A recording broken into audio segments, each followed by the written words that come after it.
ఇక్కడ దీపం పెట్టడం అంటే అర్థం ఏంటి?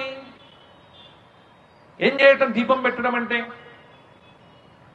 దీపం పెట్టడం అంటే బహిర్ముఖంగా దీపం పెడుతున్నారు మీరు, కానీ అంతర్ముఖంగా లోపల చిన్మయ దీపాన్ని వెలిగిస్తున్నారు.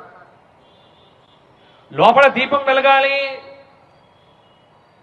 ఇప్పుడు దీపాలు కూడా ఇంట్లో లేవు, ఎందుకంటే మనం కూడా ఒక ఆవిడని నేను అడిగాను, ఏమమ్మా ఇంత శ్రద్ధగా కార్తీక మాసంలో దీపం పెడుతున్నావు, ఏమిటి ఇంత భక్తి అన్నా. ఏం లేదండి, ఒక్క నెల రోజులు దీపం పెడితే 365 డేస్ అక్కర్లేదు పెట్టడం. ఇటువంటి ఎవడో యూట్యూబ్లో చెప్తాడు దిక్కుమాలిన వాడు, అందులో మనకు అనుకూలంగా చెప్పేవాడు మహా మంచివాడు. ధర్మం మీకు అనుకూలంగా చెప్పితే ధర్మం కాదు, అది అధర్మం. దానికి అనుకూలంగా మనం నడుచుకుంటే అది ధర్మం. ఇవాళ యూట్యూబుల్లో చెప్పే దిక్కుమాలిన సగం మంది, అందుకే నేను ఎక్కడే కోరుకుంటా. నేను మొన్ననే కాశీ వెళ్ళా.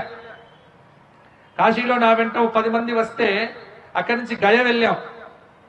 గయలో తెలిసిన వాళ్ళు శ్రాద్ధం పెట్టారు. శ్రాద్ధం పెట్టిన తర్వాత ఆ బ్రాహ్మణుడు ఆ మర్రి చెట్టు కిందికి తీసుకెళ్తాడు, వటవృక్షం కింద. తటశ్రాద్ధం, పటశ్రాద్ధం, వటశ్రాద్ధం అని 3 శ్రాద్ధాలు.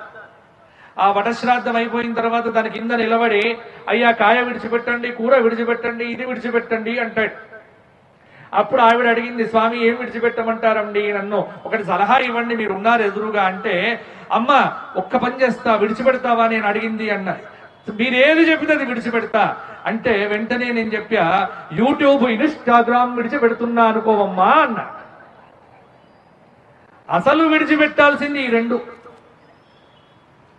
విడిచిపెడితే ప్రపంచంలో నువ్వు ప్రశాంతంగా ఉంటావు. అవునండి నిజమేనండి అన్నాడు. పొద్దున్న లేస్తే ఎవడేం చెప్తున్నాడో చూడటం, పూజా స్టోర్స్కు వెళ్ళి పరిగెత్తడం, కొనుక్కోవడం, పెట్టడం, జాతకాలు మారుతాయని ఎదురు చూడటం. ఇలా జాతకాలు మారితే ఇంకేమైనా ఉందా?